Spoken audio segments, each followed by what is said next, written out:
You've been a fantastic audience. I've thoroughly enjoyed talking to you, and I wish you every success in your businesses. Thank you very much.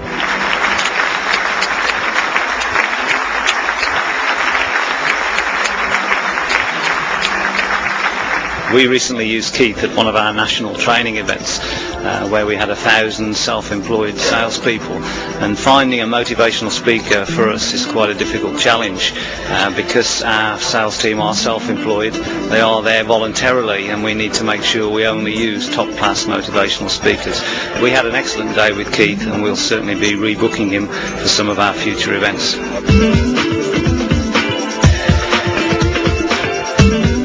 I research the audience, give them a balance of information, humour and stories that they can relate to, and I think that's important. See, I want the audience to not just be interested, but delighted.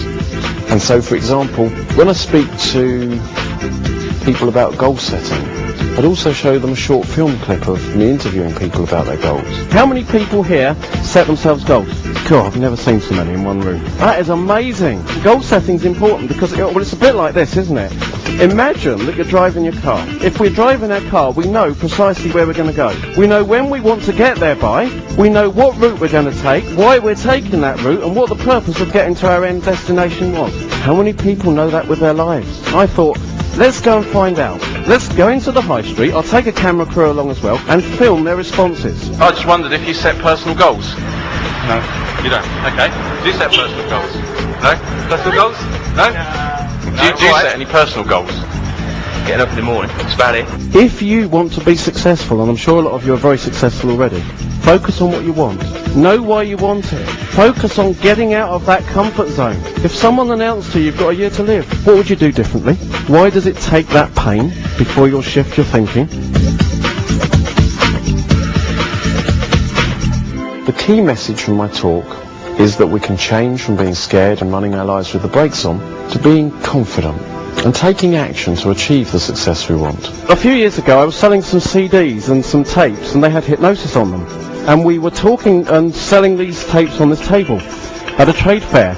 And people would come up to us and they would be like this, and they'd be looking down and walking along looking at the tapes, but they wouldn't make eye contact with me. And I'd say, what's wrong with me? And they'd say, I don't want to look at you because you might hypnotise me.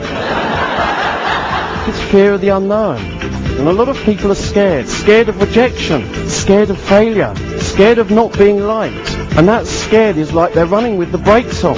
But we've got a way of coping, haven't we? Because we wear masks. Yeah, we're not ourselves. A lot of the time we wear masks. We've got a mask for when we're at work. We've got a different mask that we put on when we're down the pub with our friends. And we've got a different mask altogether when we're at home. Being a hypnotherapist, I actually get the opportunity to talk to people, to solve problems and to help them, and to get behind that mask. The audience are the best judge of whether a speaker's good or not. And it's not just the applause or even a standing ovation. It's whether or not the message the speaker delivers makes a difference. One of the biggest fears is actually talking to people. Talking to people we don't know. But I'll tell you something that's very funny. I go along to these networking events, people are standing there with a cup of coffee in their hand. Someone's gone along, they want to build their business, but they do this. They get their cup of coffee, and they've got their cup of coffee, and they look around and they scan. Not for new business, but for someone they know.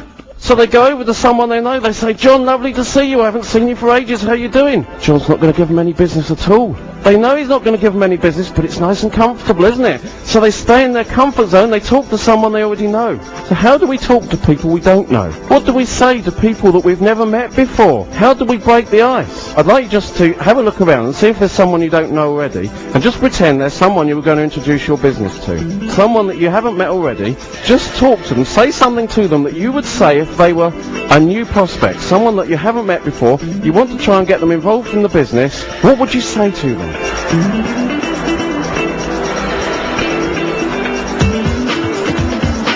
So it's all about asking the right questions to introduce yourself. I help people too. What can you help them to do? Make more money? Be more successful? Have financial freedom? Let me share something with you. When I was delivering a talk recently, I had a friend sitting in the audience, and they were sitting next to someone that overheard them saying how desperate they were for a loo, but didn't want to miss anything. Well, that says it all really, doesn't it? I had the privilege of going to see Keith in action recently, and I have to say it was a very simple message with a powerful, powerful impact. Keith is an excellent speaker, found him very entertaining, and he keeps you focused, he holds you. Keith's talk was really brilliant. We sometimes struggle getting people to really visualise where they're going and to keep focused on that, and it's really made a difference.